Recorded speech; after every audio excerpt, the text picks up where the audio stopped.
Good evening, and I want to start with a number. Just one number. If I asked you right now what your blood pressure reading was the last time you checked it, could you tell me? Most of my patients over 60 cannot. And that single gap in awareness is, in my professional opinion, one of the most dangerous blind spots in the entire landscape of aging health. Because here is the truth almost nobody explains clearly. Blood pressure does not become dangerous the moment it crosses some official line on a chart in your doctor's office. It becomes dangerous gradually, silently, and often years before a single symptom appears. And what counts as genuinely alarming after 60 is not always what you think it is. Some of you are walking around with numbers you believe are perfectly fine that are quietly straining your arteries every single day. And some of you have been frightened by a single high reading when the real danger was somewhere else entirely. Tonight, I want to walk you through the actual danger zones, not the oversimplified version you get in a rush 10-minute appointment, but the real physiology of what happens to your blood pressure as you age, and exactly where the line is between normal aging and a genuine emergency. I've spent over 3 decades working with patients in exactly this age range, and blood pressure is, without exaggeration, the single most misunderstood number in all of preventive medicine.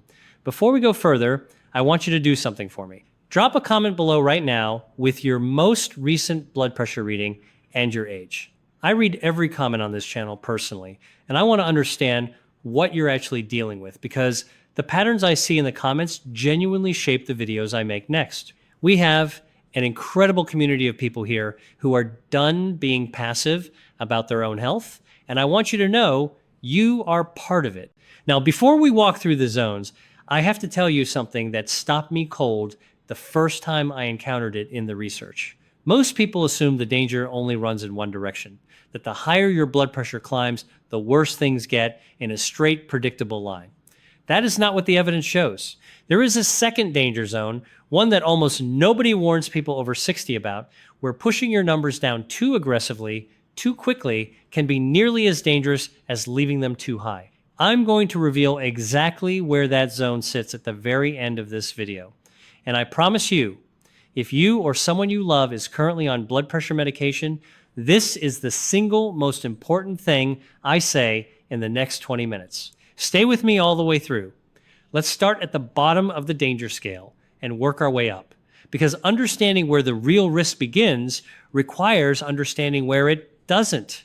The first zone I want to talk about is what most people call normal, a reading somewhere around 120/80, sometimes a little lower. For decades, this was treated as the finish line, the number your doctor wanted to see, the number that meant you could stop worrying.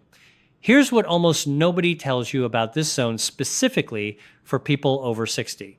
Even readings inside what looks like a safe range can behave very differently in an aging cardiovascular system than they do in a 40-year-old body. As we age, our blood vessels lose a degree of the natural elasticity they had in youth, a process called arterial stiffening. Think of a young artery like a length of flexible rubber tubing, expanding and contracting smoothly with every heartbeat. An aging artery is more like that same tubing after years in the sun, still functional, but stiffer, less forgiving, and more easily damaged by pressure surges it would have absorbed effortlessly decades earlier. This matters because of something called pulse pressure, which is simply the gap between your top number and your bottom number. Research going back to the Framingham Heart Study, one of the longest-running cardiovascular studies in the world, found that a widening pulse pressure in older adults is itself an independent warning sign of cardiovascular risk, sometimes even when the individual numbers look unremarkable on their own. A blood pressure of 150/70 has a much larger pulse pressure than 130/85. And that gap tells a story your two numbers in isolation cannot. So, even in this so-called safe zone, I want you paying attention not just to the two numbers you're given, but to the space between them. Moving up, we reach what's now classified as elevated blood pressure, generally in the range of 120 to 129 systolic, with a normal diastolic number underneath. This is the zone I consider the most quietly dangerous of all. Not because the numbers themselves are alarming, but because almost nobody treats them as a warning. This is the range where your doctor is most likely to say, keep an eye on it and see you again in a year. But the research on what happens during that year of waiting is sobering. Multiple long-term studies tracking blood pressure trajectories over time have found that elevated readings in this range rarely stay flat. They tend to progress, often steadily, into full hypertension within a matter of years, particularly in adults over 60 whose arteries are already undergoing the stiffening process I just described. I think of this zone the way I think of a smoke detector with a weakening battery. It isn't screaming yet, but it is trying to tell you something, quietly. And the people who listen at this stage are the ones who avoid the more serious zones altogether. I want to tell you about a patient of mine, Eleanor, 66 years old, a retired librarian from Asheville, North Carolina. Eleanor's blood pressure sat at 126/78 for nearly 3 years. Every appointment, she was told it was fine, nothing to worry about. She felt completely normal, no headaches, no dizziness, nothing that would have made her suspicious. It wasn't until a slightly higher reading finally prompted closer monitoring that we discovered her numbers had been quietly climbing for over a year, and she had simply never been checked frequently enough to notice the trend. Eleanor's story isn't a story about a crisis. It's a story about a number that looked reassuring for far too long. That is exactly why this zone deserves more attention than it typically receives. Now we arrive at stage 1 hypertension, generally defined as a systolic reading between 130 and 139, or a diastolic reading between 80 and 89. This is where the conversation usually starts to feel more serious, and rightly so. At this stage, the extra pressure your heart is working against on every single beat begins to have measurable, cumulative effects on the heart muscle itself, a process called left ventricular hypertrophy, essentially a thickening of the heart's main pumping chamber as it strains to push blood against consistently elevated resistance. Think of it like a bicep that grows larger from constantly lifting a weight that's slightly too heavy. It isn't healthy growth. It's adaptive strain. And over years, that strained, thickened heart muscle becomes less efficient, not more. This is also the zone where the well-known SPRINT trial becomes so relevant. This was a major, rigorously conducted clinical trial funded by the National Institutes of Health involving thousands of adults over 50 with elevated cardiovascular risk. Researchers compared a standard blood pressure treatment target against a more intensive one, and the results were significant enough that the trial was stopped earlier than planned because the benefit of tighter control was so clear. Adults managed toward the lower target experienced roughly a 25% reduction in major cardiovascular events, including heart attacks and heart failure, compared to those managed toward the standard target. That is not a marginal difference. That is a substantial portion of preventable cardiac events. And it's one of the strongest pieces of evidence we have that stage 1 hypertension, left unmanaged, is not a number to simply monitor and forget. At this stage, I always talk with my patients about sodium sensitivity because something important changes about how our bodies handle salt as we age. Kidney function naturally declines somewhat over the decades, and older kidneys are generally less efficient at excreting excess sodium than younger ones. Practically, this means the same plate of food that barely nudges the blood pressure of a 3-5-year-old can produce a meaningfully larger rise in someone in their late 60s or 70s. This is why so many of my patients tell me, almost with disbelief, that reducing processed and restaurant food alone brought their numbers down more than they expected.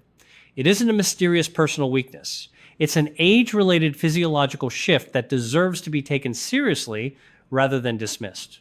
Now let's talk about stage 2 hypertension, generally a systolic reading of 140 or higher, or a diastolic of 90 or higher. This is the zone where most physicians will recommend medication rather than lifestyle changes alone.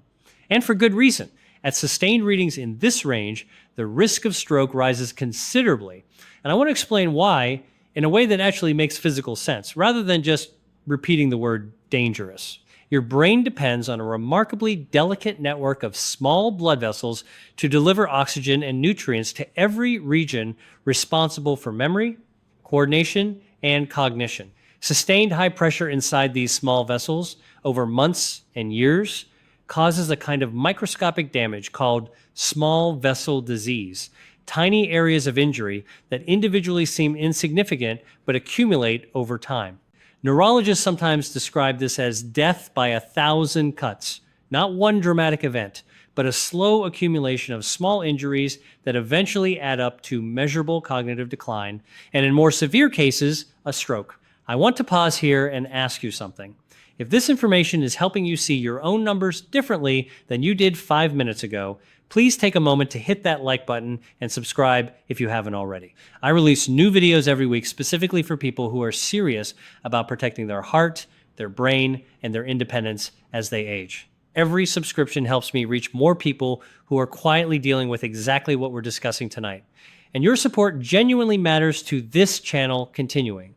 Now, before we reach the top of the scale, I want to talk about something that sits somewhat outside a simple ranked list, but that I consider essential for anyone over 60 to understand. And that's the pattern of your blood pressure throughout the day and night, not just a single number captured in a doctor's office. Research out of Japan, including long-running community studies such as the Ohasama study, has examined what's called nocturnal dipping, the natural tendency for blood pressure to fall by around 10 to 20% during sleep compared to daytime levels.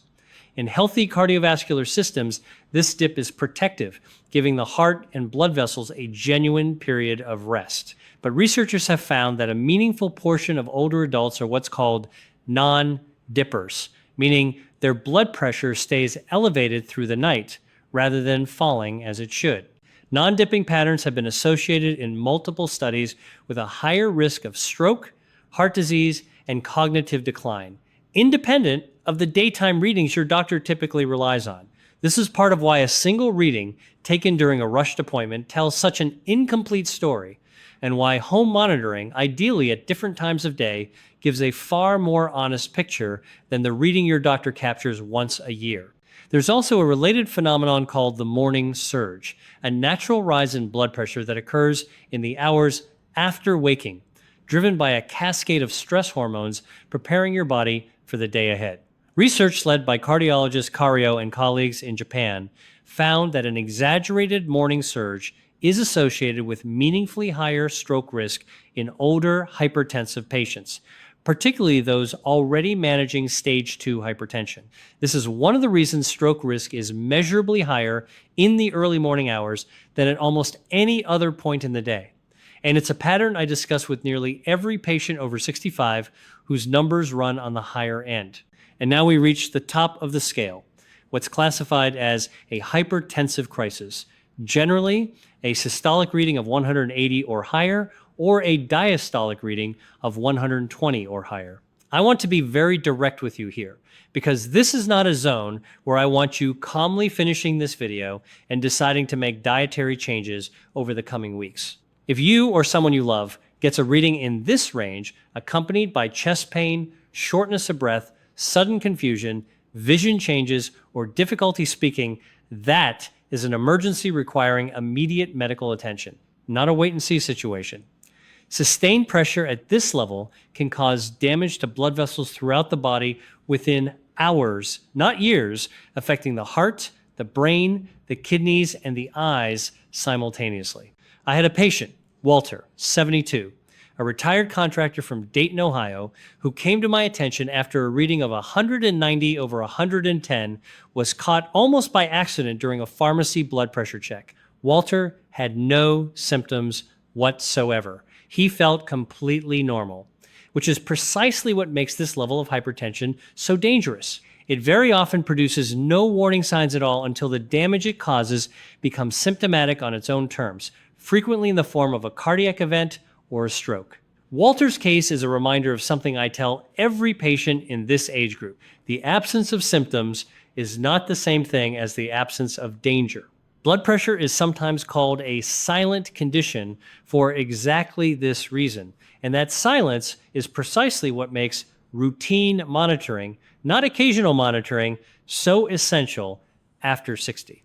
Now, I promised you something at the beginning of this video, the second danger zone that almost nobody talks about, the one on the opposite end of the scale. Here it is. For adults over 60, particularly those already being treated for high blood pressure, pushing numbers down too far, too fast, carries its own well-documented risks.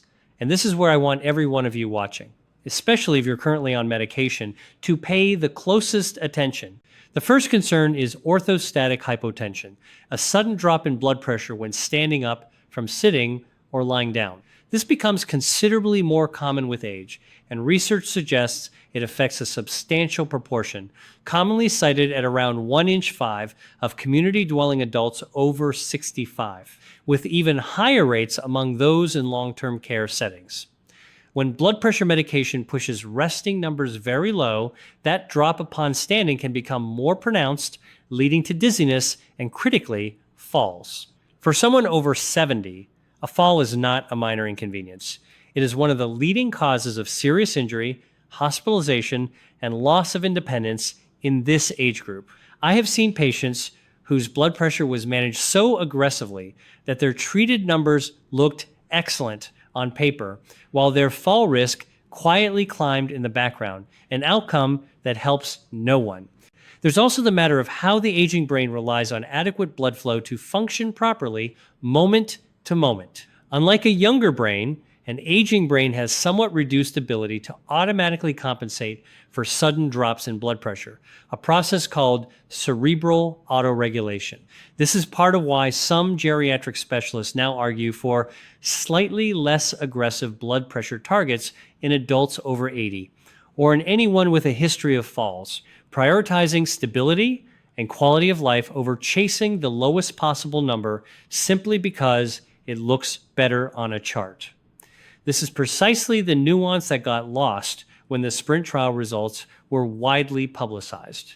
The trial's benefits were real and significant, but they were studied in a specific population, generally healthier older adults, without a history of falls or frailty. And applying those same aggressive targets uniformly to every person over 60, regardless of their individual circumstances, is not what the researchers themselves recommended.